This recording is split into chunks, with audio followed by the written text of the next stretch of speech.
లేవీకాండం 23వ అధ్యాయం. లేవీకాండం 23వ అధ్యాయం 42వ వచనం చదువుకుందాం. నేను ఐగుప్తు దేశంలో నుండి ఇశ్రాయేలును రప్పించినప్పుడు వారిని పర్ణశాలలలో నివసింపజేసి తిని అని మీ జనులు ఎరుగునట్లు 7 దినములు మీరు పర్ణశాలలో నివసింపవలెను. ఇశ్రాయేలులో పుట్టిన వారందరూ పర్ణశాలలో నివసింపవలెను. చిన్న ప్రార్థన చేసుకుందాం. మమ్మల్ని మిక్కిలిగా ప్రేమించిన మా ప్రియ పరలోకపు తండ్రి, మీ ఘనమైన శ్రేష్టమైన అత్యున్నతమైన నామానికి వందనాలు, స్తుతులు, స్తోత్రాలు చెల్లిస్తా ఉన్నాను ప్రభా. మరొక పునరుద్ధాన దినాన్న మీ సన్నిధిలో చేరి మీ మాటలు వినడానికి, మిమ్మల్ని ఆరాధించడానికి మీరు ఇచ్చిన ఈ శ్రేష్టమైన సమయం కొరకే స్తోత్రం చెల్లిస్తూ ఉన్నాను. దేవా, నా పాపాల కోసం మ్రాను మీద వేలాడిన మీ ప్రేమను బట్టి మీకు వందనాలు చెల్లిస్తూ ఉన్నాను. దేవా, మీరెంతైనా కృప కలిగిన దేవుడవు, జాలి కలిగినటువంటి దేవుడవు. నన్ను మమ్మల్ని ప్రేమించి దేవా మీరు చేసిన యాగం కొరకే స్తోత్రం చెల్లించుకుంటూ ఉన్నాను. కొద్దిసేపు ప్రభా లేఖనాన్ని ధ్యానం చేసుకొని పోతా ఉన్నాం. మీరే నాతో మాట్లాడుతారండి. వ్యర్థమైన మాట నోట రాకుండా సహాయం చేయమని, ఈ సమయాన్ని మా అందరికీ దీవెనకరంగా చేయమని వేడుకుంటూ యేసు ప్రభు నామంలో మిక్కిలి వినయంగా బ్రతిమాలి అడిగి వేడుకొని ప్రార్థిస్తున్నాం తండ్రి, ఆమెన్. అందరికీ వందనాలండి. థామస్ ఆల్వా ఎడిసన్ బల్బుని కనుక్కున్నప్పుడు కాసేపట్లో ఎలగబోతుందన్న సమయంలో పగలు కొడితే ఎలా ఉంటుందో ఇందాక మనం విన్నాం. సో పగలు కొట్టినప్పుడు ఆయన దాసుని మీద కోపడకుండా మళ్ళీ ఓపికగా బల్బు చేసుకోవడం, తర్వాత లైట్ రావడం మనం చూసాం. ఆ మాట మనం చూసినప్పుడు పరిష్కారం పక్కనే ఉంది, కానీ సమస్య చాలా పెద్దగా కనపడతా ఉంది. 1000 సార్లు పైగా అప్పటికే అతను పనిచేశాడు, కానీ 1001సారి తిరిగి బల్బు వెలిగింది. మనిషి సహనమే అంత గొప్పదైనప్పుడు మరి దేవుని సహనం ఇంకెంత గొప్పగా ఉండాలి. ఆ సహనాన్ని జ్ఞాపకం చేసుకుంటా ఉంటే మన తిరుగుబాట్లు, దేవుని మీద మనం చూపించే అల్ప విశ్వాసం, అపనమ్మిక దేవునికి ఎంత కోపం తెప్పించాలో. ఈరోజు మనం నేర్చుకోబోతున్న పాఠాలు 3. లేవీకాండం 23వ అధ్యాయం 42వ వచనంలో మనకు కనబడే ఒక 3 పదాలు చూడండి. నేను ఐగుప్తు దేశంలో నుండి ఇశ్రాయేలును రప్పించినప్పుడు వారిని పర్ణశాలలో నివసింపచేసి తిని మీ జనులు ఎరుగునట్లు 7 దినములు మీరు పర్ణశాలలో నివసింపవలెను. దీనిలో ఇశ్రాయేలీలు అనే మాట ఒకటి, ఐగుప్తు దేశం అనే మాట 2, మూడోది పర్ణశాల. ఈ 3 విషయాలు ఇశ్రాయేలీల యొక్క జీవితాల్లో దేవుడు పండుగలు ఆచరించాలి అనే నియమాన్ని ఈ 23 అధ్యాయంలో పెట్టారు ఆయన. పండగ అనగానే మనకు గుర్తొచ్చే ఆలోచనలు వేరు, కానీ ఇక్కడ దేవుని యొక్క ఉద్దేశం వేరు. దేవుని యొక్క ఆలోచన మన జీవితాల్లో పెడచెవిన పెట్టినప్పుడు మనం పెట్టుకున్న నియమాలే పండగగా జరుపుకుంటూ ఉంటాం. దేవుడు పండగను ఎందుకు ఆచరింపజేశారండి అంటే గుర్తు చేసుకోవడానికి అన్నమాట. రిమెంబరెన్స్ అన్నమాట, గుర్తు చేసుకోవడం. నీతిమంతుని జ్ఞాపకం చేసుకోవడం ఎందుకని? సచ్చినోడు చచ్చిపోయాడుగా మళ్ళీ ఎందుకు జ్ఞాపకం చేసుకోవాలి అనకుండా, ఎందుకని జ్ఞాపకం చేసుకోవాలా? ఆయన జ్ఞాపకానికి వస్తే బాధల జ్ఞాపకానికి వస్తే, లేకపోతే సంతోష జ్ఞాపకానికి వస్తుందా? చచ్చిపోయిన వాళ్ళు చేసిన అప్పుల జ్ఞాపకానికి వస్తాయా, కొట్టిన దెబ్బల జ్ఞాపకానికి వస్తాయా, తిట్టిన మాటల జ్ఞాపకానికి వస్తాయా, పంచిన ప్రేమ జ్ఞాపకానికి వస్తుందా అన్నప్పుడు రిమెంబరెన్స్ దగ్గర మనం ఎప్పుడు కూడా నెగిటివ్ యాంగిల్లో చూస్తూ ఉంటాం. వారు గుర్తుకు రాగానే మనకి నెగిటివ్ ఆస్పెక్ట్స్ అని గుర్తొస్తూ ఉంటాయి. దేవుడు ఈ పండుగను ఆచరింపజేసింది ఎందుకండి అంటే నన్ను జ్ఞాపకం చేసుకోండి అన్నమాట. ఈ పర్ణశాల పండుగ దగ్గర దేవుడు 3 విషయాలను వారికి జ్ఞాపకం చేస్తూ ఉన్నారు. మొదటి విషయం ఏంటంటే అంటే దేవుడు ఐగుప్తు యొక్క బానిస సంఖ్యల నుంచి ఏ విధంగా విడిపించాడో ఆ విమోచన జ్ఞాపకం చేసుకోవడానికి ఈ పండుగను ఆచరించమని చెప్పారు. ఇది మొదటి మాట. రెండోది దేవుని యొక్క కాపుదలను జ్ఞాపకం చేసుకోవడానికి, ప్రొటెక్షన్ అన్నమాట. సో మూడోది దేవుడు ఎందుకు ఈ పండుగ అరేంజ్ చేశారండి అంటే వాళ్ళందరూ కూడా కలిసి దేవుని యొక్క కణానికి ప్రవేశించాలి అన్నమాట, లేదా దేవుని రాజ్యానికి సమీపించాలని. సో 3 విషయాలు. ఒకటి రిడెంప్షన్, రెండోది ప్రొటెక్షన్, దెన్ మూడోది లార్డ్స్ కింగ్డమ్. 3 విషయాలు. ఈ 3 విషయాలు పక్కన పెట్టుకొని సో దేవుడు ఏమైనా చేయగలడు అనేది మానవ జీవితాల్లో ఉన్న ఆలోచన. అలాంటి దేవుడు ఐగుప్తు దాటించిన తర్వాత వారికి పర్ణశాల వేసాడు. ఆయన పెద్ద బిల్డింగ్ కడితే సరిపోయేది కదా, పెద్ద స్లాబ్ వేస్తే. కానీ దేవుడు పర్ణశాలను ఏర్పాటు చేశాడు. పర్ణశాల కూడా ఎన్ని రోజులు ఉండాలండి? 7 రోజులు మాత్రం ఉండాలి. 7 రోజుల తర్వాత దాని వదిలేసి వెళ్ళిపోవాల్సిందే. దేవుని యొక్క ఆలోచన వేరు, వారు అర్థం చేసుకున్న విధానం వేరు. దేవుడు ఏ పాట నేర్పించాలనుకున్నారంటే పర్ణశాల అనేది తాత్కాలికమైన బస మాత్రమే అన్నమాట.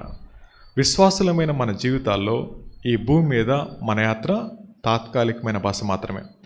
ఆ తాత్కాలికమైన బస అనే విషయం మనకు అర్థం కాకపోతే ఇదే శాశ్వతం అనుకుంటాం. మన ఆలోచనలన్నీ కూడా భూ సంబంధంగానే గడుపుతూ ఉంటాం. సో దేవుడు నేర్పించాలనుకున్న మొదటి పాఠం ఏంటంటే విమోచించబడిన మనం ఈ భూమి మీద తాత్కాలికమైన బసలో ఉండవలసిన వారం మాత్రమే. రెండో మాట ఏంటంటే విమోచించబడిన మనం ఆలోచించాల్సిన విషయం ఆయన సమీపించిన తర్వాత దేవునికి లెక్క అప్పగించాలి. ఇది రెండో మాట. మూడో మాట ఏంటంటే ఆ బసలో ఉన్నప్పుడే మనం దేవుని ప్రేమను కొనియాడాలి, అనుభవించాలి. ఆ బసలో ఉన్నప్పుడే దేవుని ప్రేమను కొనియాడాలి, అనుభవించాలి. ఈ 3 పాఠాలని నేర్పించడానికి దేవుడు ఆశపడతా ఉన్నారు. అయితే మొదటిగా చూద్దాం. నేను ఐగుప్తు దేశంలో నుండి ఇశ్రాయేలులను రప్పించినప్పుడు అనే మాట. ఈ మాట జ్ఞాపకం చేసుకుంటే ఐగుప్తులో వాళ్ళ పరిస్థితి చూద్దాం. మనకు తెలిసిన విషయాలే చూద్దాం. నిర్గమకాండం మొదటి అధ్యాయంలో నిర్గమకాండం మొదటి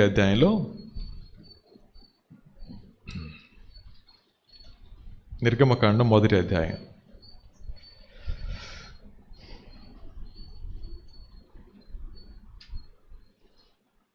13-14 వచనాలు. ఇశ్రాయేలీయుల చేత ఐగుప్తీయులు కఠినముగా సేవ చేయించుకుని వారు ఇశ్రాయేలీయుల చేత చేయించుకునిన ప్రతి పనియు కఠినముగా ఉండెను. వారు జగటమంటి పనిలోను, ఇటుకల పనిలోను, పొలములో చేయు ప్రతి పనిలోను కఠిన సేవ చేయించి వారి ప్రాణములను విసికించిరి. ఇది వారి యొక్క స్థితి ఐగుప్తు దేశంలో ఉన్నప్పుడు. ఐగుప్తు అనేది బానిస సంకెళ్ళు, అలాగే ఆ సంకెళ్ళు కూడా బంగారు సంకెళ్ళు అన్నమాట. పాపం యొక్క బంధకాల్లో ఉన్నప్పుడు ఇంకెంతకాలం ప్రభు అంటారు, అదే పాపం కొనసాగుతూ ఉంటారు. ఇది మానవుని యొక్క నైజం. పాపం యొక్క వాస్తవికత మానవాళికి అర్థం అయినప్పటికీ పాపాన్ని విడిచిపెట్టలేరు. కానీ పాపం లోపల వాళ్ళు మూలుగుతూనే ఉంటారు. ఇక్కడ కూర్చుని మనందరం కూడా పాపాన్ని ప్రేమిస్తూనే ఉంటాం, పాపాన్ని అసహించుకుంటూనే ఉంటాం. కానీ పాపంలో నుంచి మాత్రం బయటికి రావడానికి ఇష్టపడలేం. వీళ్ళు చేసిన పని ఏం చెప్పండి? వాళ్ళు అంటున్నారు, వారు ఇశ్రాయేలు చేత చేయించుకుని ప్రతి పనియు కఠినముగా ఉండెను అన్నమాట. ప్రతి పని కఠినంగా ఉండెను. ఇలాంటి పరిస్థితుల్లో వాళ్ళకి హోప్లెస్ కండిషన్లో, నిరీక్షణ లేని పరిస్థితుల్లో వాళ్ళకి ఆధారం ఏంటి చెప్పండి? దేవుడు ఆధారమయ్యాడు. దేవునికి మొరపెట్టడం దేవునికి మొరపెట్టినప్పుడు ఇందాక అన్న చాలాసార్లు మాట్లాడుతూ మారా నీళ్లు చేదైనప్పుడు దేవుడు ఒక కొమ్మను చూపించారు అనే మాట మనం చెప్పారు. అది మనం విన్నాం. దేవుడు సమస్య ఎక్కడైతే ఉంటుందో పరిష్కారం మనకి అందుబాటులో ఉండే దూరం ఉంచుతారు. కానీ ఆ పరిష్కారం కోసం పక్కనే చూడడం కానీ ప్రపంచం మొత్తం గాలిస్తూ ఉంటాం. ఇది మానవుని యొక్క నైజం. అలాంటి పరిస్థితుల్లో మనం జ్ఞాపకం చేసుకోవాల్సిన మొదటి పాఠం ఏంటంటే మనం అనుభవిస్తూ ఉన్న కఠినమైన శ్రమ మనం ఆహ్వానించుకుందా, దేవుడు అనుమతించిందా? మనం ఆహ్వానించుకుందా, దేవుడు అనుమతించిందా? ఇది మొదటి మాట. రెండో మాట, ఆ కఠినమైన శ్రమలో అప్పటికప్పుడు మనకు బాధ రాలేదు, కొంతకాలం పాటు సుఖంగానే ఉన్నాం. కానీ ఇప్పుడు బాధ అనిపించింది అని అంటే ఆ శ్రమ పెరిగినప్పుడు, కఠినంగా మారినప్పుడు మనం ఏమనిపించింది? ఇది భరించలేకపోతున్నాం ప్రభు అంటా ఉన్నాం. ఈ రోజున మనం దేవునికి మొరపెట్టే చాలా విషయాల్లో ప్రారంభంలో బాగానే ఉన్నాయి, ప్రారంభంలో మనం ఇష్టపడినవే, ప్రారంభంలో చాలా సంతోషపడినవే. కానీ ఈరోజు ఏమైపోయినవి? కఠినంగా మారిపోతూ ఉన్నాయి. కారణం ఏంటంటే దేవుడు తన చిత్తానుసారంగా తన ప్రజలు నడిపిస్తూ ఉన్నప్పుడు దేవుని యొక్క ఆలోచన పక్కన పెట్టి తమ జీవితాల్లో పాపాన్ని ఆశ్రయించి లేదా దేవునికి అవిధేయత చూపించి ఎప్పుడైతే దేవుని కంటే సుఖాన్ని వాళ్ళు ఇష్టపడతా ఉన్నారో దేవుడు మౌనం అవ్వడం మొదలుపెట్టారు. మన జీవితాల్లో కూడా ఎందుకు కఠినమవుతాయండి అంటే మొదటి మాట, దేవుని కంటే సుఖాన్ని అమితంగా ప్రేమిస్తూ ఉన్నప్పుడు దేవుడు మన జీవితాల్లో మౌనం అవుతారు. దేవుడు మౌనం అయితే పరిస్థితులు కఠినంగా మారినట్టు కనబడతాయి. దేవుడు మౌనంగా ఉన్నప్పుడు ప్రతి మనిషి యొక్క జీవితంలో ఎంతో వేదన పడుతూ ఉంటారు. బయటికి ఎలా రావాలో అర్థం కాక సతమతం అవుతూ ఉంటారు. ఈ ఉదయకాల సమయంలో ఈ మాటలు వింటామని మనందరూ ఇలా ఆలోచించుకుందాం. మన జీవితాల్లో కూడా కఠినమైన పరిస్థితులు లేకపోలేదు. దేవుడికి మాటలు రావా? దేవుడు మాట్లాడ్డా? దేవుడు పట్టించుకోడంటే ఆ మాట మనం అనడానికి సరిపోం. ఎందుకని? ఆయన మాట్లాడే దేవుడు, ఆయన పట్టించుకునే దేవుడు, ఆయన సమీపంగా ఉండే దేవుడు. మనం విన్నామన్నమాట. ఇలాంటి దేవుడు నా విషయంలో ఎందుకు మౌనంగా ఉన్నారు అన్నప్పుడు, దేవుని యొక్క మౌనం వెనక దేవుడు నేర్పించే పాఠం ఏంటండి అంటే, మన హృదయంలో ఉన్న కఠినత్వాన్ని బ్రేక్ చేయడం మాత్రమే. ఎప్పుడైతే పాపం పట్ల మమకారం మనం వదిలిపెట్టేస్తామో, అలాగే దేవుని యొక్క అవసరత గుర్తిస్తామో, అప్పటి వరకు దేవుడు మౌనంగానే ఉంటారు. మన జీవితాల్లో ఎప్పుడైతే బ్యాలెన్స్ అవుతుందో అప్పుడు మనం మొదలు పెడతాం అరవడం అనేది. వీళ్ళు ఏం చేశారంటండి, 14 వచనంలో, వారు ఇశ్రాయేలుల చేత చేయించుకున్న ప్రతి పనియు కఠినముగా ఉండెను. వారు జిగటమంటి పనిలోను, ఇటుకల పనిలోను, పొలములో చేయి ప్రతి పనిలోను కఠిన సేవ చేయించి వారి ప్రాణములను విసికించిరన్నమాట. సో దీనిలో ప్రతి పనిలో కఠినం అన్నారు కదా. 3 పనులు చెప్పారు. ఒకటి జిగటమన్ను, 2 ఇటుకల పని, 3 పొలంలో పని. దీంట్లో మనందరికీ అన్ని పనుల్లో అనుభవం లేకపోయి ఉండొచ్చు, కానీ చూసుంటాం. ఇటుకల పని చూసుంటాం, జిగటమంటు పని చూసుంటాం, పొలంలో చేసే పని చూసుంటాం కదా. ఇక్కడ కూర్చున్న వారందరినీ వెంకటరత్నం అన్న ఒకవేళ 100 ఎకరాల పొలం చేద్దామని చెప్పి నాట్లేద్దాం పదనండి ఎంతమంది వస్తారు? నాట్లేద్దాం పదండి అంటే నాట్లు ఒక కట్టించి నాటమంటే ఏమంటాం చెప్పండి? ఏంది నాటేది? ఈ చర్చి కాదు, ఇంకో చర్చి లేదండి అంటాం. అదండి రెండో మాట. ఎంతైనా ఇస్తా, చేయించండి, నా పేరు పెట్టండి, కానీ నేను మాత్రం చేయను. ఎందుకని చేయలేకపోతా ఉంటారు చెప్పండి? అది కఠినమైంది. ఒకసారి ఒంగుని నాటామంటే లెగటానికి 2 రావాల్సిందే. ఇది ప్రస్తుతం మన అనారోగ్య సమస్యలై. రెండో మాట, లేపినా తీసుకెళ్ళడానికి 4-5 అంబులెన్సులు రావాల్సిందే. అలా సుఖమరిగిపోయిన జీవితాలకి కష్టం పెట్టగానే నొప్పి తెలియటం మొదలు పెడుతుంది. దేవుడు మర్చిపోయిన మన జీవితాల్లో తన ప్రేమను జ్ఞాపకం చేయడానికి దేవుడు వాడుకునే ఆయుధమే శ్రమ అయితే అది ఎంత అద్భుతమైంది. మర్చిపోయిన తన ప్రేమను తిరిగి మరలా జ్ఞాపకం చేయడానికి. అమ్మ కొంచెం మంచిది తాగుతారా? కొంచెం మంచిది లాగండి, కొంచెం మంచిది లాగ, కొంచెం మంచిది లాగమ్మ. కఠినమైన శ్రమను తిరిగి మరలా అనుభవిస్తూ ఉన్నప్పుడు మర్చిపోయిన దేవుని ప్రేమను తిరిగి మరలా జ్ఞాపకం చేయడానికే దేవుడు ఆ కఠినమైన పరిస్థితి అనుమతిస్తే అది ఎంత అద్భుతమైంది అది. సో శ్రమని 2 విధాలు చూడొచ్చు. ఒకటి, మనం మంచాడమని శ్రమను దూషించవచ్చు. రెండోది, శ్రమను అనుమతించిన ప్రభు మంచాడు కాబట్టి నేనేం మర్చిపోయిన జ్ఞాపకం చేసుకుంటే రెండు పాఠం అర్థమవుతుంది. అనేకసార్లు మనం ఏం చేస్తామంటే శ్రమ మంచిది అనుకుంటాం, కానీ ఇప్పుడు అన్నీ సమకూడుతూ ఉన్నప్పుడు శ్రమ ఎప్పుడు కష్టం అవుతుంది మనకి. ఎప్పుడైతే మన ఆశలను అభీష్టాలను పక్కన పెట్టేస్తుందో అప్పుడు శ్రమగా చుట్టం మొదలు పెడతాం.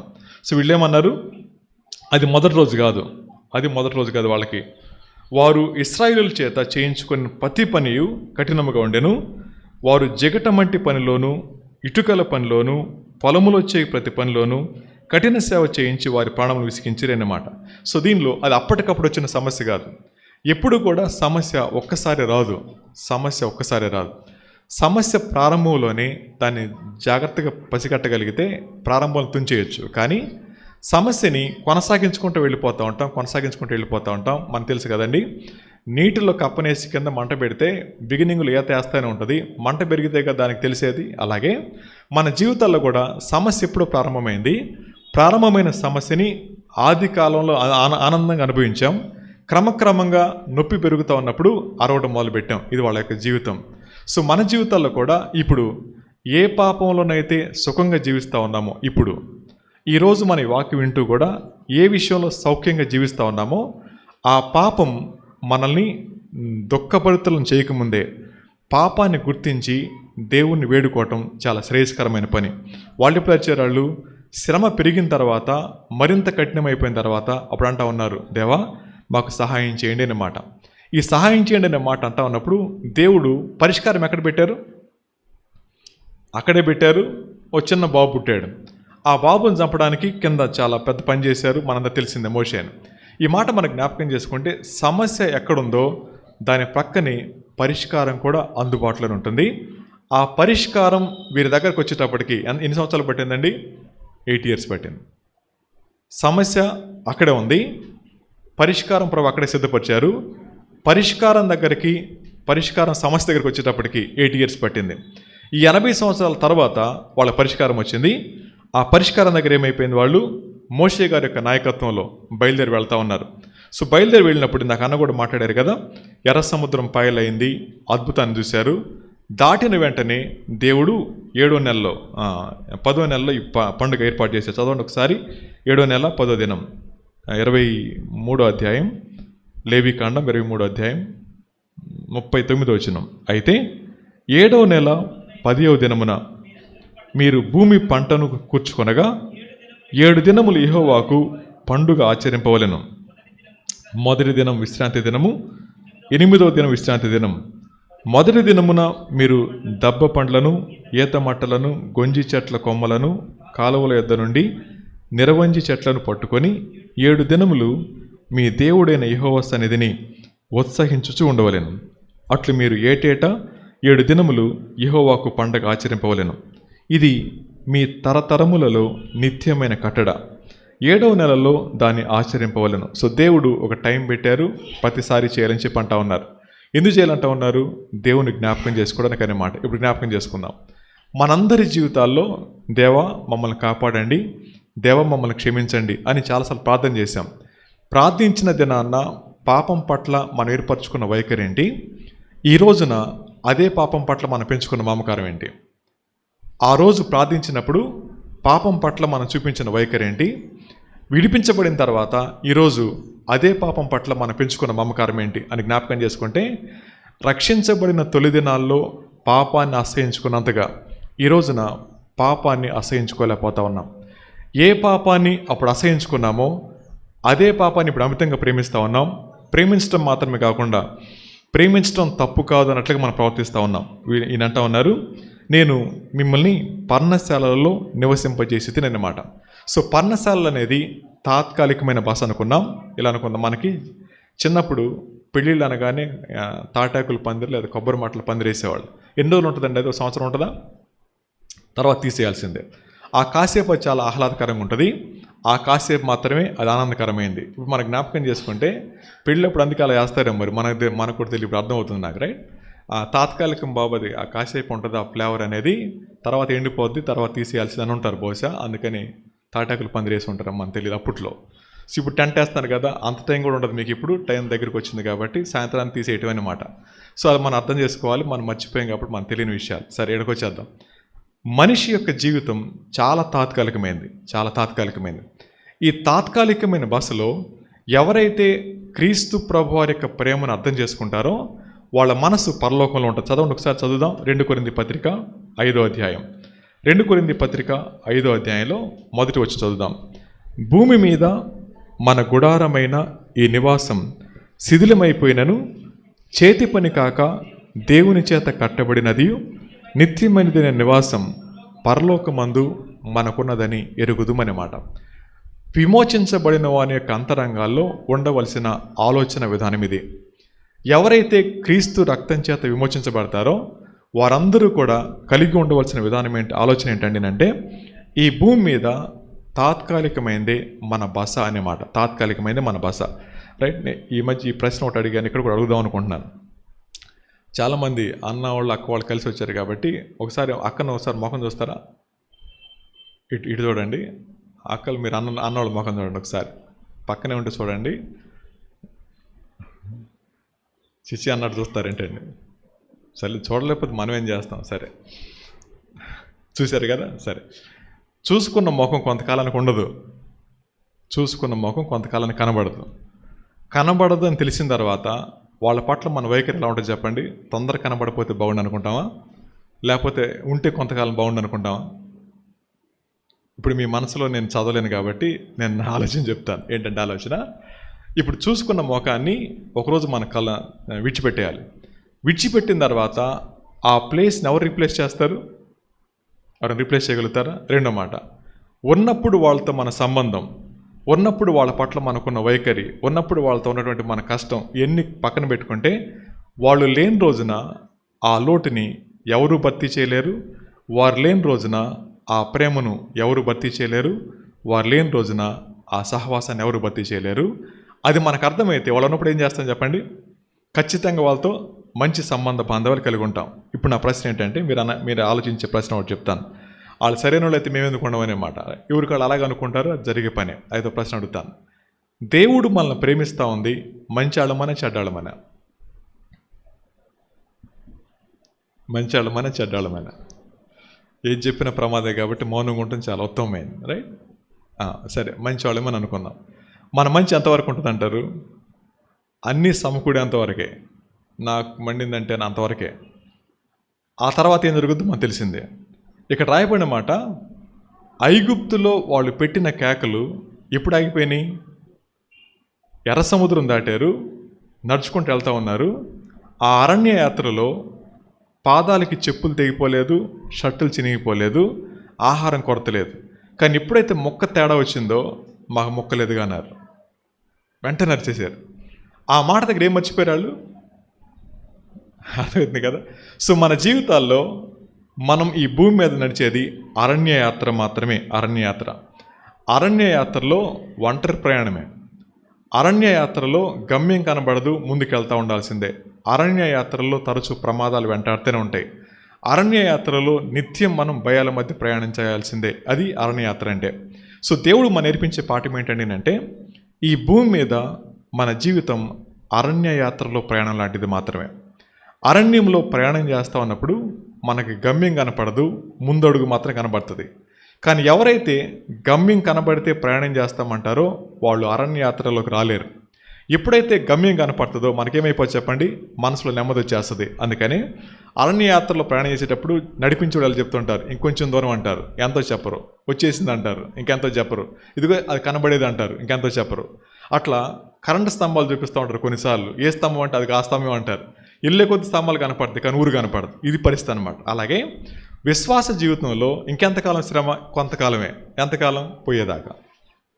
అలాంటి పరిస్థితుల్లో ఆఖరి శ్వాస వరకు నా జీవితం అరణ్యయాత్ర అయితే నేను ఆనుకోవాల్సింది నా తెలివితేటల మీద కాదు, నేను ఆనుకోవాల్సింది నా ఆలోచనల మీద, ధనం మీద కాదు, నేను ఆనుకోవాల్సింది దేవుని కృప మీద మాత్రమే. ఇది రెండో పాఠం. మానవ జీవితం అరణ్యయాత్ర అయితే అరణ్యయాత్రలో ఆనుకోవాల్సింది దేవుని కృప మీద మాత్రమే. దేవుని కృప మీద కాకుండా మరి దేని మీద అనుకున్నా ఆ మనిషి చివరి వరకు ప్రయాణం చేయలేడు అనే మాట. మళ్ళీ చెప్తాను ఈ మాట. దాటించబడిన వీరు కనాను చేరాలండి. ఆ అరణ్య యాత్రలో ఆనుకోవాల్సింది దేవుని కృప మీద మాత్రమే. దేవుని కృప మీద కాకుండా మరి దేని మీద అనుకున్నా మన ప్రయాణం చివరి వరకు సాగడం అసంభవం అన్నమాట. మళ్ళీ చెప్తాను ఈ మాట, రైట్? ఎందుకు చెప్తాను మీకు అర్థమవుద్ది. అరణ్య యాత్రలో ఆనుకోవాల్సింది దేవుని మీద మాత్రమే అనే మాట. ఇప్పుడు మనం చేద్దాం. పాపము నుంచి విమోచించబడిన నేను మనందరం కూడా కనానుకు చేరే ప్రయాణంలో ఇప్పుడు మనం ఇలా ఉన్నాం, మధ్యలో ఉన్న మనం ఆనుకోవాల్సింది కృప మీద మాత్రమే.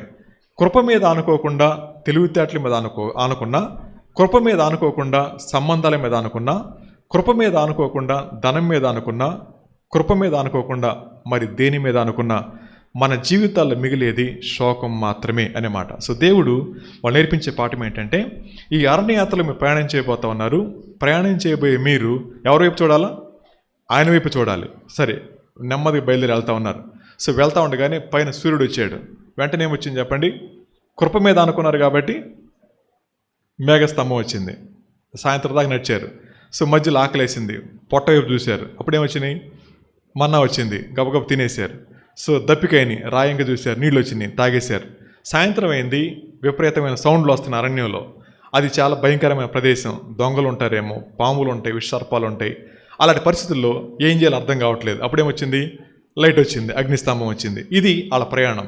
ఇది ప్రారంభ దినాలు. సో మన జీవితాల్లో కూడా ఎలాగుండేది కదండి? ప్రారంభంలో అన్నీ అలాగుండేది కదా. ఇప్పుడు లైట్లు లేవు, అలాగే మేఘస్తంభాలు లేవు, మన్నా లేదు, నీళ్ళు ఆగిపోయినాయి. కారణం ఏంటి చెప్పండి?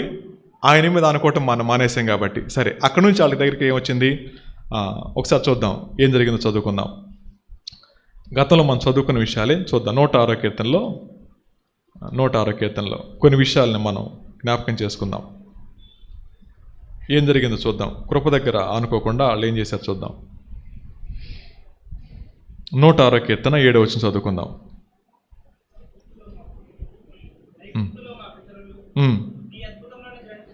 నీ అద్భుతములను గ్రహింపకుండిరి. అండర్లైన్ చేసుకుందాం. గ్రహింపక ఉండిరి. నీ కృపా బాహుళ్యమును జ్ఞాపకమునకు తెచ్చుకొనక ఉండిరి. రెండోది ఫర్గెట్. మూడోది సముద్రమునొద్ద, ఎర్ర సముద్రమునొద్ద తిరగబడ్డారు. Rebellious nature. అయినను తన మహాపరాక్రమమును బట్టి ప్రసిద్ధి చేయుటకై ఆయన తన నామమును బట్టి వారిని రక్షించును అన్నమాట. విశ్వాసము ద్వారా కృపచేత మాత్రం రక్షించబడ్డాం అయింది. తర్వాత మాట, ఆయన ఎర్ర సముద్రమును గద్దెంపగా ఆరిపోయాను, మైదానం మీద నడిచినట్లు వారిని అగాధ జలంలో నడిపించెను, వారి పగవారి చేతుల నుండి వారిని రక్షించెను, శత్రువుల చేతుల నుండి వారిని విమోచించెను, నీళ్లు వారి చేతులను ముంచివేసెను, వారిలో ఒక్కడైనా మిగిలి ఉండలేదు. అప్పుడు వారు ఆయన మాటలు నమ్మిరి. ఇది మాట. వాళ్ళ జీవితంలో జరిగిన సంఘటనలు ఇవన్నీ వరుసని చెప్పుకుంటూ వస్తూ ఉన్నాడు. ఏంటి ఆ వరుసని చెప్పుకుంటూ వస్తుంది? ఒకటి, గ్రహించలేకపోయారు అన్నమాట. అరణ్య యాత్రలో ఉన్న మనం మొదట చేయాల్సిన పని ఏంటంటే గ్రహింపులోకి రావాలి అన్నమాట, అండర్స్టాండింగ్లోకి రావాలి. ఈరోజు మనం బ్రతికి బట్టగడుతున్నామండి అంటే బ్రతుకున్నామని కాదు, ఆయన కృప మాత్రమే. అండర్స్టాండింగ్లోకి రావాలి. రెండో మాట, ఈరోజు నేను నా కుటుంబం, మన కుటుంబాలు క్షేమంగా ఉన్నాయండి అంటే మనకున్న సమృద్ధి కాదు, ఆయన కృప మాత్రమే. అలా జ్ఞాపకం చేసుకుంటే ఆయన ఏం చేశాడో, ఎలా కాపాడాడో, ఎలా పోషిస్తూ ఉన్నారో, ఎలా సంరక్షిస్తూ ఉన్నారో జ్ఞాపకం తెచ్చుకుంటే మనం ఆ పండగ దగ్గర నేర్చుకునే పాఠం, ప్రభా నువ్వెంతైనా నమ్మదగిన వడవు అన్నమాట. రెండో మాట ఏమన్నారు? నీ కృపా బాహుళ్యమును జ్ఞాపకమునకు తెచ్చుకొనకపోయిరన్నమాట. రైట్. సో దేవుని యొక్క కౌగిలిని, దేవుని యొక్క కాపుదల్ని వాళ్ళు మర్చిపోతూ ఉన్నారు. మన జీవితాల్లో ప్రొటెక్షన్ అనేది దేవుని కృప లేకపోతే జరిగేది కాదు. మొన్న ఈ మధ్యలోనే మిడ్ నైట్ వెళ్తా ఉన్నాను, పామర్ రోడ్లోంచి వెళ్తున్నాను, భీమవరం నుంచి వెళ్తా ఉన్నప్పుడు పామర్ రోడ్ దగ్గర రాగానే రోడ్డు మీద అందరూ కూర్చుని ఉన్నారు. నైట్ 12 గంటలకు 1 గంటకు ఒక ఆయన చచ్చిపోయినాడు. రోడ్డు మీద చచ్చిపోయినాడు. వాళ్ళ భార్య బిడ్డను ఎత్తుకుని ఏడుస్తూ ఉంది. ఎవరి దారిలో వెళ్ళిపోతున్నారు, ఎవరు పట్టించుకోవట్లేదు. ఆయన రోడ్డు పక్కన పడిపోయి ఉన్నాడు. సో రేపటి నుంచి ఆ బిడ్డకి తండ్రి లేడు, ఆయనకి భర్త లేడు, ఆయన చచ్చిపోయి ఏడుస్తూ ఉంది వాళ్ళందరూ. రాత్రి 12:30కి 1 ఆ టైంలో అవుతుందన్నమాట. అప్పుడు అనిపించింది, ప్రభా వాళ్ళు రోడ్డు పక్కన వెళ్ళేవాళ్ళు, నేను ఇక్కడ వెళ్తూ ఉండేవాడిని, నాకు అప్పుడు నిద్ర వస్తుంది. నిద్రపోతే వెళ్తున్నాను, నన్నేమో ఇలా వెళ్తున్నాను నేను. వాళ్ళు భార్య బిడ్డలతో ఆయన వెళ్తున్నాడు, ఆయన అక్కడ కొట్టేశారు, భర్త చచ్చిపోయాడు. రేపొద్దున వాళ్ళ పరిస్థితి ఏంటి ఒకసారి ఊహించుకోండి ఎలా ఉంటుందో. దేవుని కాపుదల లేకపోతే మనం ఎంత జ్ఞానవంతులమైనా మనం విడవబడవలసిందే అనే మాట గుర్తుపెట్టుకోవాలి. ఇక్కడ రాయబడిన మాట, నీ కృపా బాహుళ్యమును జ్ఞాపకమునకు తెచ్చుకొనుచున్నామనే మాట. కృపా బాహుళ్యం అనే మాటకి అన్న ఒకసారి ఒక నిర్వచనం చెప్పారు. కృపా కౌగిలి అనే మాట వాడారు. కృపా కౌగిలి అనే మాట, దేవుని యొక్క కృపా కౌగిలి అంటే అర్హత లేని నా జీవితం చుట్టూ ఆయన చేసినటువంటి కౌగిలిని కృపా కౌగిలి అనుకుంటాం. ఇక్కడ కూర్చున్న మనందరం కూడా ఆయన కృపా కౌగిలిలో భద్రంగా ఉన్నాం కాబట్టి మంచిగా ఉన్నాం. కానీ ఆయన కౌగిలే లేకపోతే మనం ఏమైపోయేవాళ్ళం కదండి. అందుకని అక్కడ రాయబడిన మాట, తండ్రి చచ్చిపోయాడు, బిడ్డ తల్లి కౌగిలిలో భద్రంగా ఉన్నాడు, ఆ బిడ్డకు తెలియదు ఏం జరిగిందో అన్న విషయం అక్కడ జరిగిన యాక్సిడెంట్లో. మన జీవితాల్లో దేవుని కౌగిలిలో భద్రంగా ఉన్నాం, జరగబోయే తెలియదు, జరిగిందని మర్చిపోతా ఉన్నాం. కేవలం ఆ కౌగిలిలో ఆనందపడుతున్నాం కాబట్టి ఆరాధించగలుగుతా ఉన్నాం. ప్రభు అంటా ఉన్నారు, నేను చేసిన వాటి ఒకసారి జ్ఞాపకం తెచ్చుకో. ఉలిక్కి పడతాం అక్కడ కూడా. ఆయన అంటున్నాడు వారు జ్ఞాపకం తెచ్చుకోలేకపోయారు. తర్వాత మాట, సముద్రమునొద్ద, ఎర్ర సముద్రమునొద్ద వారు తిరగబడ్డారు. మర్చిపోయిన మనం చేసే మూడో పని ఏం చెప్పండి? తిరగబట్టం అన్నమాట కదా. ఏం చేశాడు దేవుడు మనకి? ఏం చేశాడు నాకు దేవుడు అనే మాట. ఆ మాట మనం అంటున్నామండి అంటే పై 2 విషయాలు, గ్రహింపు లేదు, జ్ఞాపకం లేదు. మూడో మాట ఏమన్నాడు? అయినను తన మహాపరాక్రమమును ప్రసిద్ధి చేయుటకై ఆయన తన నామమును బట్టి వారిని రక్షించునన్నమాట. అందుకని ఒక ఆయన ఇలా అన్నారు, రక్షణ అనేది అర్హతను బట్టి వచ్చేది కాదు, అవసరాన్ని బట్టి ఇచ్చేది. దేవుడు మనకి ఇచ్చారు కానీ మనం పొందుకోలేదు. ఏమన్నాడు ఆయన? ఆయన అంటాడు, అర్హతను బట్టి కాదు, ఆయన కృపను బట్టి ఇచ్చాడు. ఆయన ఏమన్నాడు? అయినను తన మహాపరాక్రమము ప్రసిద్ధి చేయుటకై ఆయన తన నామమును బట్టి వారిని రక్షించునన్నమాట. సో దేవుడే గనక నా విషయంలో వకాల్తా తీసుకోకపోతే, దేవుడే గనక నన్ను పట్టించుకోకపోతే ఏమైపోయాడనో, అలాంటి సమయంలో రక్షణ కార్యం దగ్గర ఆయన చూపించిన కృప మానవాళికి అర్థం కానప్పుడు మానవుడు ప్రతి క్షణం కూడా దేవుణ్ణి తిరుగుబాటు చేస్తూనే ఉంటాడు, దేవుణ్ణి దూషిస్తూనే ఉంటాడు, దేవుణ్ణి ప్రశ్నిస్తూనే ఉంటాడు. దేవుణ్ణి ప్రశ్నించిన ప్రతిసారి 3 గుర్తుపెట్టుకోండి: తిరుగుబాటు, రెండోది మర్చిపోవడం, మూడోది గ్రహింపు లేకపోవడం. గ్రహింపు లేకపోయినా, జ్ఞాపకంలో ఆయన లేకపోయినా, మూడో తిరగబడ్డా, నెక్స్ట్ వచ్చేదాన్ని ఏమంటాం? ప్రశ్నించడం అనే మాట. ఈ మాట చెప్పకుండా ఒక ఆయన వచ్చి అన్నారు, అలా అనకూడదు బెదరు, దేవుని మనం ప్రశ్నించవచ్చు అప్పుడప్పుడు, దావీదు గారు కూడా ప్రశ్నించారు కదా అన్నారు అనమాట. రైట్? ఇంకెంతకాలం ప్రభు అనే మాట. ఆ ప్రశ్న పెద్ద ప్రశ్న ఏం కాదు, మన ప్రశ్న అట్లాంటిది కాదు కదా. ఇంకెంతకాలం ప్రభు అన్నాం కదా, నేనేం చేశాను ప్రభా, నీకోసం ఇంత యథార్థంగా పోతున్నా, నీతిగా పోతున్నా, ఎక్కడ చర్చి మానట్లు అన్నీ చూస్తున్నాను కదా, నాకెందుకు చేయు? ఇది మన ప్రశ్న. దావీదు గారు అలా అన్నాడా? మరి మనం అడిగే దానికి ఆయన అడిగే దానికి వ్యత్యాసం ఉంది కదా. సరే, నేను దావీదు గారిని కాదన్నా, అందుకని అట్లా అనుకున్నాను అని చెప్పి అన్నాను అనమాట ఆయన. రైట్? ఇప్పుడు నా ప్రశ్న ఏంటండి అంటే, మన జీవితాల్లో ప్రశ్నించే ప్రతిసారి ఈ 3 జ్ఞాపకం చేసుకుంటే ప్రశ్నలు రావు. ప్రభా, నీ పాదాల మీద పడుతున్నాను ప్రభు అని చెప్పగలుగుతాం. ఆయన ఏమన్నాడు? ఆయన కృపను బట్టి కార్యం చేశారు. తర్వాత మాట ఏమైందంటండి? ఆయన ఎర్ర సముద్రమును గద్దింపగా అది ఆరిపోయాను, మైదానం మీద పడినట్లు వారిని అగాధ జలంలో నడిపించాను, వారి పగవారి చేతిలో నుండి వారిని రక్షించాను, శత్రువుల చేతిలో నుండి వారిని విమోచించాను, నీళ్లు వారి శత్రువులను ముంచివేశాను, వారిలో ఒక్కడైనను మిగిలి ఉండలేదు. అండర్లైన్ చేసుకోండి, వారిలో ఒక్కడైనను మిగిలి ఉండలేదు. దాని తర్వాత మాట్లాడుకుందాం. అప్పుడు వారు ఆయన మాటలు నమ్మిరి, అయినను ఆయన కీర్తిగానం చేశారు, అయినను వారు ఆయన కార్యములను వెంటనే మర్చిపోయి. సైకిల్ ఇది సైకిల్. ఇందాక అన్నారు కదా, నన్ను చూసి ఎప్పుడు దేవుని నమ్ముకోబాక అన్నారు కదా చార్లెస్ అన్న. నేను ఎప్పుడు సంతోషంగా ఉంటాను, ఎప్పుడు పెడుతున్నా తెలియదు, కాబట్టి నన్ను చూడబాక అన్నారు కదా. అలాగే సంతోషం ఎప్పుడు వస్తుందో తెలియదు, దుఃఖం ఎప్పుడు వస్తుందో తెలియదు, 2 పక్కన ఉంటాయి మనకి. అదే సూర్యుడు చంద్రుడిలాగా. ఈయన అంటున్నారు, అయినను ఆయన కార్యములను వారు వెంటనే మర్చిపోయారు. పొద్దునేమని ప్రార్థన చేశారు వాళ్ళు? మా పితరులు వాళ్ళు మేము కూడా చేసాం ప్రభు అన్నారు. ఇప్పుడేమంటున్నారు? అలాగే చేస్తాం ప్రభు అంటామన్నారు. ఇది మన నేచర్. అది. తర్వాత నేను ఏమంటాడు? అయినను వారి కార్యములను వెంటనే మర్చిపోయారు, ఆయన ఆలోచన కోసం కనిపెట్టుకోలేదు, అరణ్యంలో బహుగా ఆశించారు, ఎడారిలో దేవుని శోధించారు. ఇక్కడ మళ్ళీ 3 మాటలు వచ్చినాయి: మర్చిపోవడం, ఆలోచన కోసం కనిపెట్టుకోలేకపోవడం, ఆశించటం, శోధించడం. కొంచెం పాపంలో పీక్ స్టేజ్కి వెళ్ళిపోతా ఉన్నారు. సో మన జీవితాల్లో కూడా ఒక్కొక్కటి పెంచుకుంటూ పోతామే కానీ తగ్గించుకునే పని లేదు. ఇప్పుడు నా ప్రశ్న ఏంటండి అంటే, అరణ్య యాత్రలు ఎంతమంది ప్రయాణమయ్యారమ్మా? ఎంతమంది ప్రయాణమయ్యారు? 6 లక్షల మంది. ఎంతమంది అడుగు పెట్టారు? మిగతా నంబర్ చెప్పండి ఎంతో? 5,99,998 మంది రాలిపోయారు అన్నమాట. ఒక్కడైనను మిగలలేదు. ఎవరు వీళ్ళందరూ? 5,99,998 మందిలో మోషే గారిని కాసేపు పక్కన పెట్టండి, 97 మందిలో ఎవరు వీళ్ళందరూ? జిగటమన్లో తొక్కిన వాళ్ళు పిల్లలే, తర్వాత ఇటుకలు చేసిన వాళ్ళే వాళ్ళ పిల్లలే, తర్వాత మాట పొలం పనులు చేసిన వాళ్ళ పిల్లలే. దేవా ఇంకెంతకాలం అని చెప్పి అడిగి విమోచించబడిన వాళ్ళే. ఇంకెవరు చెప్పండి? వీళ్ళు సముద్రంలో 6 నెలల మీద నడిచిన వాళ్ళే, ఇంకా మన్నా తిన్నోళ్ళే, జలాలు చేదు నీటిని తాగినోళ్ళే, తర్వాత మాట కళ్ళారా దేవుని ఆశ్చర్యకారాలు చూసిన వాళ్ళే. ఏమైపోయారు వీళ్ళందరూ? ఏమైపోయారండి? 5,99,997 మంది ఏమైపోయారు? ఒక్కడు కూడా మిగలలేదు. ఇప్పుడు నా ప్రశ్న, వాళ్ళకంటే గొప్పవాళ్ళం అంటారా? వాళ్ళకంటే గొప్పవాళ్ళం కాదా? అది తెలిస్తే పర్లేదండి.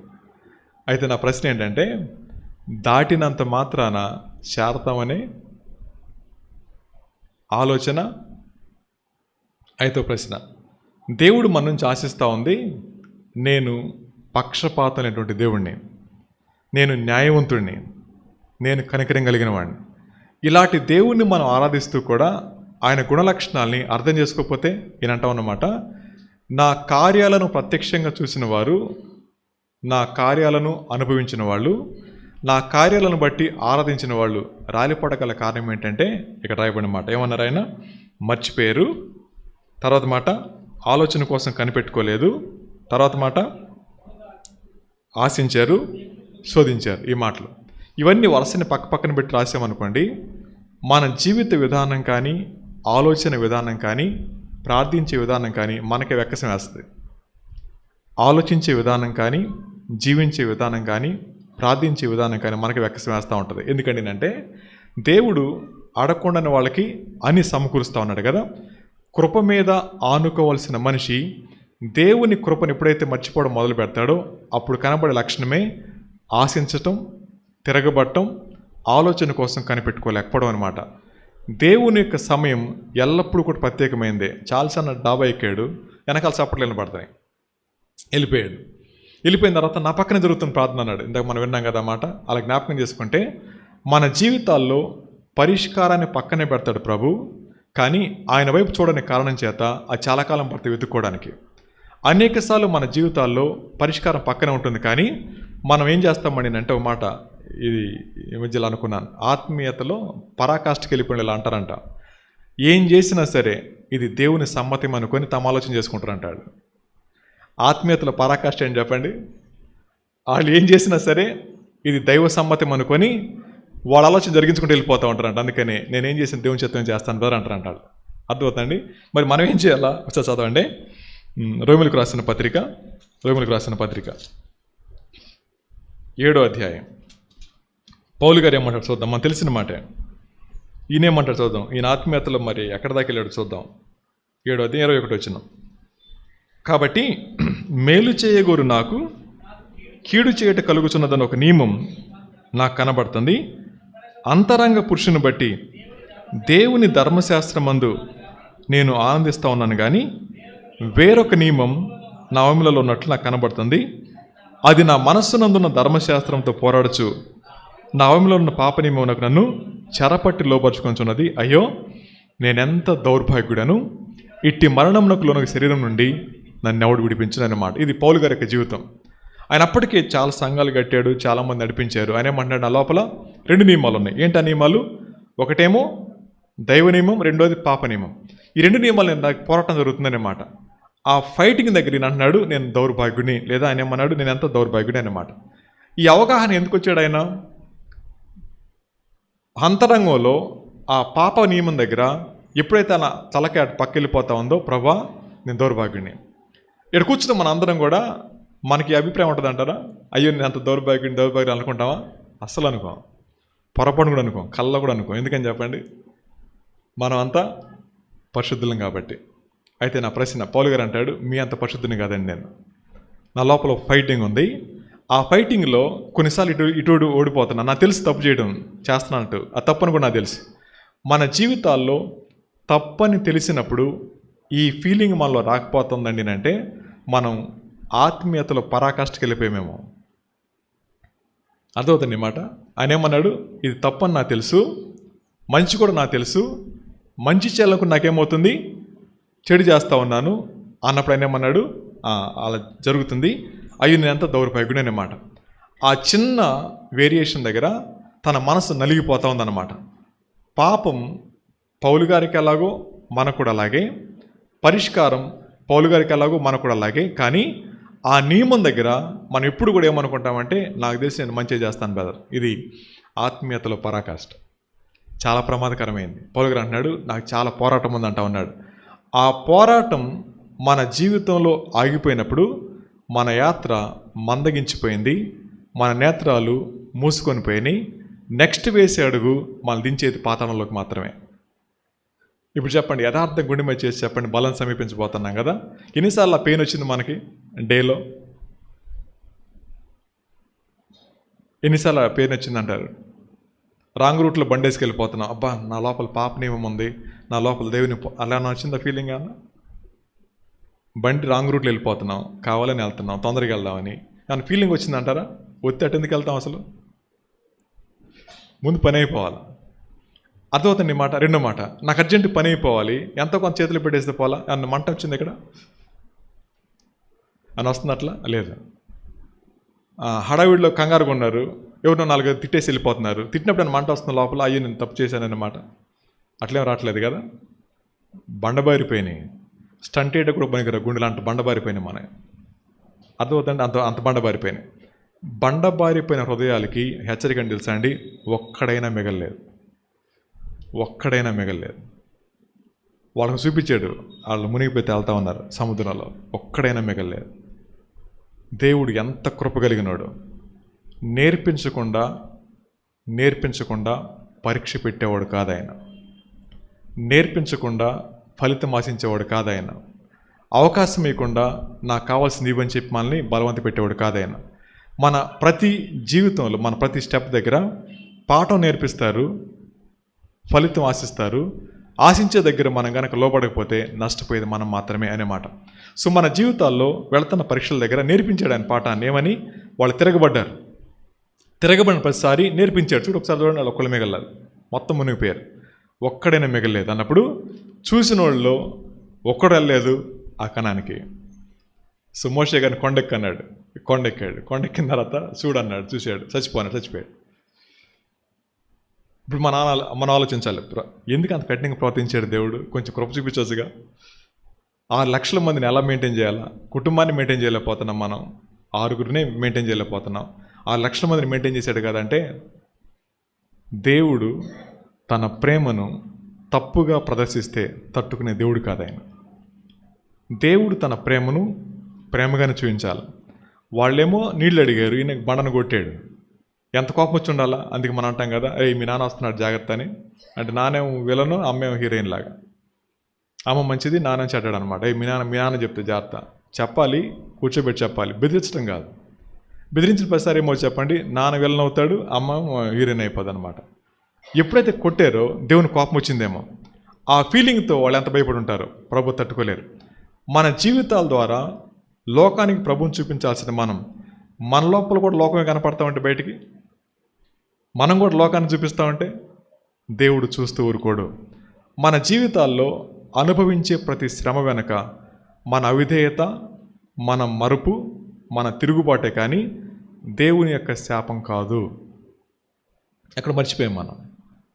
లోపల రక్షించబడిన వాళ్ళమైతే మన లోపల పెయిన్ ఉండాలి.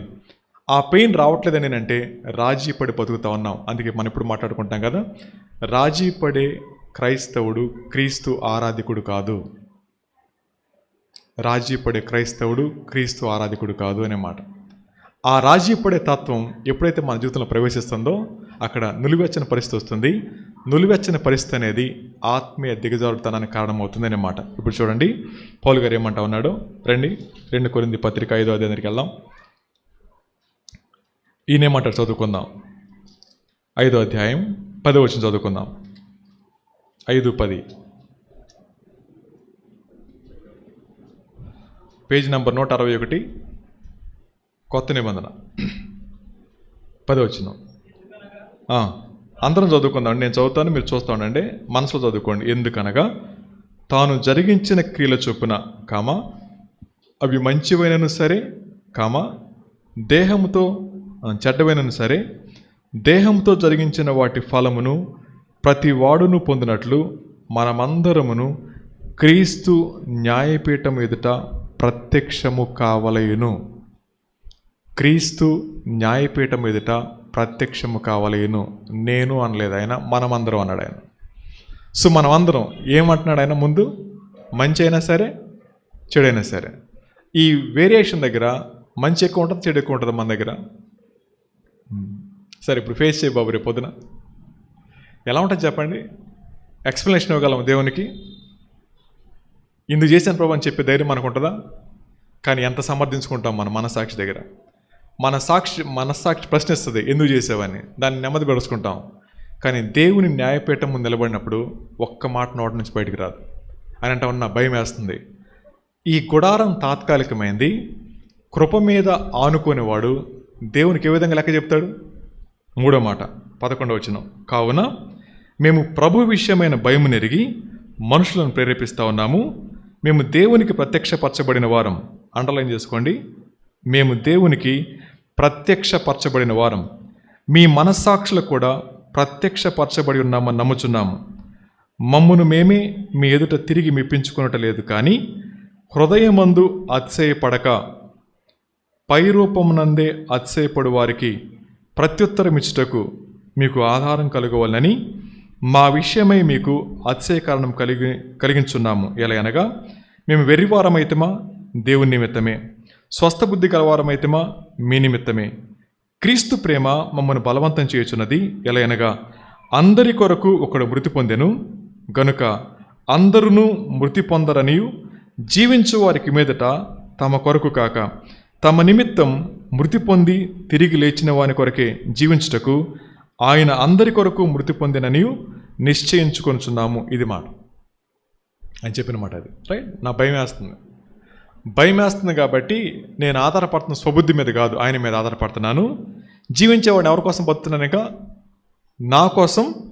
మీరు ఆ మాట కూడా చదువుకోండి. జీవించే వారికి మీదట తమ కొరకు కాక తమ నిమిత్తం మృతి పొంది తిరిగి లేచిన వాని కొరకే జీవించుటకు ఆయన అందరి కొరకు మృతి పొందినమాట. ఆయన శరీరానికి సాదృశ్యమైన రక్తం, రొట్టె, ద్రాక్షరసం మన కళ్ళ ముందు రాబోతోంది. ఏమని జ్ఞాపకం చేసుకోవాలి? నేను జీవించేది నా కొరకు మృతి పొందిన అనే మాట జ్ఞాపకం చేసుకున్నప్పుడు మన మనస్సాక్షి మాటను దాటవేస్తే జాగ్రత్త, అది ప్రమాదం. ఆ రొట్టెలో చేయవేయగానే ఇది నా కొరకు మృతి పొందిన అనే మాట దాటవేయటం కాదు. నా కొరకు మృతి పొందిన ఆయన నా పట్ల చూపించిన కృప మీద నేను ఆనుకోకుండా నా ఇష్టానుసారంగా జీవిస్తూ ఉన్నప్పుడు ఆయన చేసిన బలియాగాన్ని అవమానించినట్లే నేను లెక్క అనమాట. అనేక సార్లు అవమానకరంగా ప్రవర్తించి కూడా ఏమాత్రం లోపల ఆ పెయిన్ లేకుండా ఆచారబద్ధంగా మనం దాంట్లో పాల్గొంటే అది మన క్షేమకరమైనది కాదు. తర్వాత మాట ఏమన్నాడు? నా కొరకు చిందించబడిన రక్తం అన్నారు కదండి. ఆయన చిందించిన రక్తం నా కోసమే అన్నప్పుడు అది ఎంత విలువైంది. ఓ తమ్ముడు నిన్న దాచిపల్లి దగ్గర వెళ్తున్నప్పుడు ఒక ఆయన కొట్టాడు. ఆయనకు 60 సంవత్సరాలు, అంత 75. ఎగిరి అద్దం మీద పడ్డాడు, అద్దం పగిలిపోయింది, తల కొంచెం తగిలింది, తర్వాత మోకాలు తగిలినాయి. తమ్ముడు చచ్చిపోయాడు అన్నాను. చచ్చిపోలేదన్న, బతికే ఉన్నాడు అన్నాడు. స్కాన్ తీశారన్న, ఆయనకేం కాలేదు, చిన్న చిన్న గాయాలైనాయి. ఆ తమ్ముడు అంటాడు, అద్దం పగిలినందుకేమనట్లా, దెబ్బలు తగిలినందుకేమనట్లా, దేవుడు నన్ను కాపాడాడని అన్నాడు. దేవుడు నన్ను కాపాడాడని అన్నప్పుడు మరి చుట్టూ ఉన్న నష్టం ఏంటి? మరి అద్దం బయలిపోయింది, రేడియేటర్ బయలిపోయింది, కారు పాడైపోయింది, అవతలకి దెబ్బలు అయిపోయినాయి, ఆయన హాస్పిటలైజ్ అయ్యాడు. కానీ తమ్ముడు అన్నమాట ఏంటంటే దేవుడు కాపాడాడు అన్నమాట. దేవుని కాపుదల్లో మనకు కనబడుతూ ఉన్నప్పుడు ఆ కాపుదల వెనక ఎంత కృప ఉందో, ఎంత ప్రేమ ఉందో, ఎంత త్యాగం ఉందో, ఎంత బలియాగం ఉందో అది నాకు అర్థమైతే ఇప్పుడు ఇదేం చూడాలి చెప్పండి? సమస్యను చూడాలా, ప్రభుని చూడాలా? ఆ అబ్బాయి ఏమంటున్నాడు? సమస్య ఉంది చుట్టుపక్కల, కానీ ప్రభుని చూడగలదు అంటే కాపాడాడని అన్నాడు. ఈరోజు మనం బలలు చేయబోతా ఉన్నప్పుడు కనబడే శ్రమలు కాదు ఉంటాయి, ఇబ్బందులు కాదు ఉంటాయి. వాటన్నిటికంటే మించింది క్రీస్తు ప్రభువారి యొక్క బలియాగం. ఆయన చేసిన బలియాగం ముందు, ఆయన చేసిన రక్త ప్రోక్షణ ముందు నేను వెళ్ళే శ్రమ కాదు, నేను పొందిన అవమానం కాదు, నేను పొందిన నింద కాదు, నేను వెళ్తా ఉన్న కఠినమైన శ్రమే కాదు. ఎందుకని చెప్పండి? ఆయన నా కోసం పెట్టాడు కాబట్టి అన్నమాట. కానీ ఎప్పుడు మనం ఏం చేస్తామండి అంటే ఆయన శరీరాన్ని, ఆయన రక్తాన్ని జ్ఞాపకం చేసుకున్న ప్రతిసారి కేవలం ఆచారంగా లోపలికి తీసుకుంటున్నామే, కానీ ఆయన జ్ఞాపకం చేసుకుంటే ప్రభా నీవు పొందిన శ్రమ దగ్గర నాది శ్రమే కాదు, నీ వెళ్ళిన ఆ యాత్ర గుండా వెళ్ళినప్పుడు ఆ పడిన వేదన దగ్గర నాది వేదనే కాదు. అలా ఎప్పుడు తీసుకున్నామంటారా? ప్రభు అంటా ఉన్నాడు, జ్ఞాపకం చేసుకోండి, మర్చిపోకండి, కృప మీద అనుకోండి, ఆఖరి శ్వాస వరకు భయం కలిగి ప్రవర్తించండి అన్నమాట. నేటి దినాన్న మన జీవితాల్లో దేవుడంటే ప్రేమ ఉంది కానీ భయం లేదు. భయము లేని భక్తి నిష్ప్రయోజనకరమైంది మాత్రమే. ఎప్పుడైతే ప్రేమ, 2 భయం ఉంటాయో ఆ 2 కలిస్తే దాన్ని భక్తించి పనాలి. అందుకని యెహోవా యందు భయము, భక్తి కలిగి ఉండాలి. భయము లేని భక్తి నిష్ప్రయోజనకరమైంది. ఎక్కడ భయం ఉండదో అక్కడ భక్తి ఉండొచ్చేమో, కానీ ఆ భక్తికి అర్థమే ఉండదు. సో మన జీవితాలు భక్తి చేస్తూ ఉన్నాం, కానీ భయం ఉంటే లోపల పౌలు గారిలాగా 2 నియమాల మధ్య పోరాటం ఉంటుంది. ఆ పోరాటంలో ఎంత వేదన పెడతా ఉన్నామో, ఎంతగా నలిగిపోతా ఉన్నామో జ్ఞాపకం చేసుకుంటే అప్పుడు అర్థమవుతుంది, ప్రభా ఎలా చేయగలిగే ఈ పని, ఎలా నడిపించగలుగుతుంది ఈ పనిని అనే మాట. ప్రియమైన వాళ్ళారా, పర్ణశాల తాత్కాలికమైన భాష. అది నేర్పించే పాఠాలు ఏంటండి అంటే, మొదటిది, ఈ భూమి మీద విమోచించబడిన మనం అరణ్య యాత్రలో ప్రయాణించే వారమే. ఇది మొదటి పాఠం. అరణ్య యాత్రలో శ్రమలు ఉంటాయి, అరణ్యయాత్రలో ఒంటరితనం ఉంటుంది, అరణ్యయాత్రలో భయాలు ఉంటాయి, అరణ్యయాత్రలో శోధనలు ఉంటాయి. కానీ అప్పుడు మనం చేయాల్సిన రెండో పని ఆయన కృప మీద ఆనుకోవాలి. కృప మీద ఆనుకున్నప్పుడు ఆయన మనకి సమృద్ధి పోచేమో కానీ లోటు మాత్రం చేయడు. ఆయన చివరికి కృప మీద ఆనుకుని కొనసాగుతున్నప్పుడు కనాన్లో మనం ప్రవేశించగలుగుతాం. అలా కాకుండా తిరగబడిన, ఆశించిన, శోధించిన మిగిలేది దుఃఖం మాత్రమే. తల్ల వంచండి, కళ్ళు మూసి కొంచెం ప్రార్థన చేసుకుందాం. దయగలిగిన మా తండ్రి, కృపగలిగిన మా దేవ, నీకు వందనాలు. మా పాప శాపాల దగ్గర మేము చేసిన ఆక్రందన విని మా కోసం మానవుడికి లోకానికి వచ్చి మీరు చేసిన బలియాగం కొరకే స్తోత్రం చెల్లిస్తూ ఉన్నాను. దేవా, కేవలం నీ ఉచిత కృప చేత విమోచించబడిన మేము మీ కృప మీద ఆనుకోవాల్సింది పోయి అతిశయపడుతూ, అనాలోచితంగా ప్రవర్తిస్తూ, మా సొంత జ్ఞానం మీద, ఆలోచనల మీద, ప్రణాళికల మీద ఆనుకొని మా అంతటా మేమే నష్టాన్ని కొని తెచ్చుకుంటా ఉన్న సమయంలో దేవా, మీరు మరొకసారి మాకు జ్ఞాపకం చేస్తూ ఉన్నారు మీ కృపణ గురించి. ప్రభా, ఎంత ప్రేమ నాయన, ఎంత ప్రేమ దేవా. నా పట్ల మీరు చూపిస్తూ ఉన్న సహనాన్ని బట్టి నీకు వందనాలు చెల్లిస్తూ ఉన్నాను. దేవా, నా కోసం, మా కోసం కలువరి శిలువలో యాగమైనప్పుడు నాయన, మీరు పొందిన ఆ శ్రమ దగ్గర మేము వెళతా ఉన్న పరిస్థితి ఎన్నదగింది కాదు ప్రభా. ఏ విధంగా అయితే పౌలు గారు నాయన 2 నియమాల మధ్య వేదన పడతా ఉన్నాడో, దేవ ఎలా మిమ్మల్ని గెలిపిస్తూ ఉన్నాడో అటు రీతిగా ఆ సున్నితత్వాన్ని మాకు దయచేయండి. మందమైపోయిన మా జీవితాన్ని తిరిగి మరలా రేకెత్తించమని వేడుకుంటా ఉన్నాను. దేవా, ఆ పెయిన్ని మేము సెన్స్ చేయడానికి సహాయం చేయమని వేడుకుంటా ఉన్నాం. ప్రభా, మత్తెక్కిన మా హృదయాల్ని, మందమైపోయిన మా హృదయాల్ని తిరిగి ఉజ్జింపు చేయమని వేడుకుంటా ఉన్నాను ప్రభా. ఈ చివరి దినాల్లో ప్రభా, మేమందరం కూడా ప్రభా మా చిన్న జీవితాల ద్వారా దేవా మిమ్మల్ని లోకానికి చూపిస్తూ దేవా మీ ప్రేమను పంచే సాధనాలుగా చేయమని వేడుకుంటా ఉన్నాం. దేవా, కనికరించండి. న్యాయపీఠం ముందు నిలబడినప్పుడు ప్రభా ఏమని లెక్క చెప్పగలుగుతాం నాయన. కనికరించండి, క్షమించండి, కృప చూపించండి. తిరిగి ప్రభా మా ముందున్న సమయాన్ని దీవెనకరంగా చేయమని వేడుకుంటూ యేసు ప్రభు నామములో ప్రార్థిస్తున్నాం తండ్రి. ఆమేన్.